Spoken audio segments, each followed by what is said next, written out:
पद्म पुराण अंतर्गत माघ मास महात्म्य का 17वां अध्याय। बोल श्री गुरु महाराज की जय। बोल बाबा विंदायक की जय। भगवान दत्तात्रेय जी ने सहज बाहु से कहा कि अप्सरा कंचन मालिनी अपना संपूर्ण वृतांत सुनाने के बाद उस राक्षस से पूछने लगी, हे राक्षस, तुम अपनी दुर्दशा का कारण बताओ। स्पष्ट रूप से कहो कि किस महापाप के कारण तुम इस राक्षस योनि में प्राप्त हुए हो।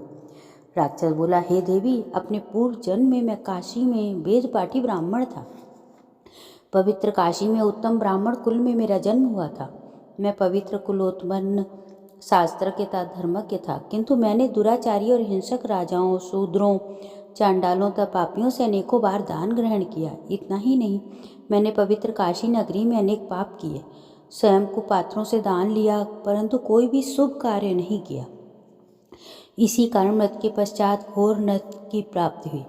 मैंने पवित्र धाम काशी में पापी जीवन बिताया, अतः अनंत काल तक नरकों में यातनाएं भोगता रहा। अपने पूर्व जन्म के हाल बतलाते हुए राक्षस ने आगे कहा, हे देवी, नरकों के भीषण दुखों को भोगने के पश्चात मैंने गिद्ध के रूप में, व्याघ्र के रूप में, 2 बार सर्प के रूप में, 1 बार उल्लू के रूप में तथा 9वीं बार सूकर योनि में भी मेरा जन्म हो चुका।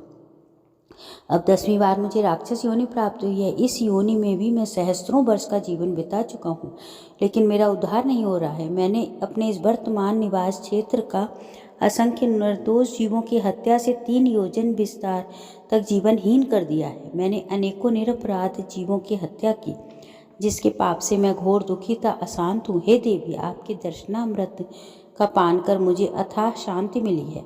अब आप कृपा करके मेरे कष्ट का निवारण की युक्ति बतलाने की कृपा करें। राक्षस के इस प्रकार दीनतापूर्वक निवेदन करने पर परोपकारी अप्सर कांचन मालिनी कुछ देर तक विचार करके बोली, हे राक्षस, मैं तुम्हारे पाप कर्मों से अवगत हूँ। तुम्हारे कष्ट निवारण की युक्ति मेरे ध्यान में आ गई है। मैं तुम्हें अपने अगणित माघ स्नान के फलों का कुछ अंश दान करूँगी। इससे निसंदेह तुम्हारी मुक्ति होगी। और माघ स्नान के अद्वितीय पुण्य फल का वर्णन करना देवताओं के लिए भी पूर्ण संभव नहीं है। हे राक्षस, इस पुण्य फल का मुझे स्वयं अनुभव है, इसलिए मैं तत्काल तुम्हें अपने माघ स्नान का फल दे रही हूँ। इसके पश्चात कंचन मालिनी ने अपने बस निचोड़कर हाथ में जल लेकर संकल्प किया। माघ स्नान का फल उस राक्षस को दान कर दिया।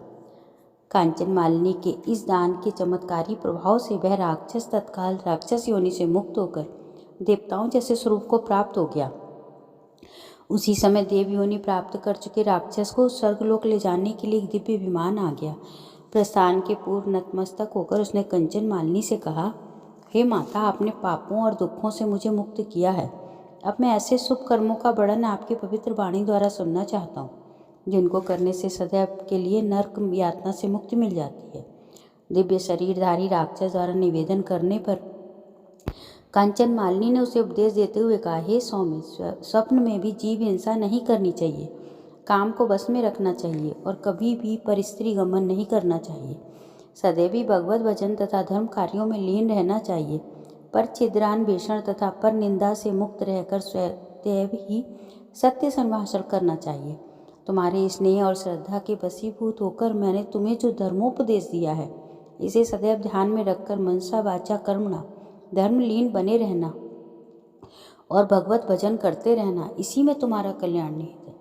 कंचन मालिनी का उपदेश सुनकर वह देव कायाधारी राक्षस बोला, हे भद्रे, आपका सदैव कल्याण हो। आप सदैव सुखी और प्रसन्न रहो। जब तक सूर्य चंद्र स्थित है, आप कैलाश पर्वत पर निवास करते हुए महादेवी पार्वती जी तथा शंकर जी की कृपाएं प्राप्त करती रहें।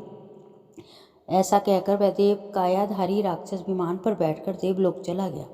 अप्सर कंचन मालिनी भी आकाश मार्ग से कैलाश पर्वत पर चली गई। हे राजन, जो भी श्रद्धालु इस अध्याय का भक्तिपूर्वक पाठ करेंगे, सुनेंगे, समस्त पापों और संतापों से मुक्त होकर सदगति को प्राप्त करेंगे। उनको स्वप्न में भी कोई दुख न होगा और प्रेत बाधा से मुक्त होकर जीवन भर धर्मलीन बने रहेंगे।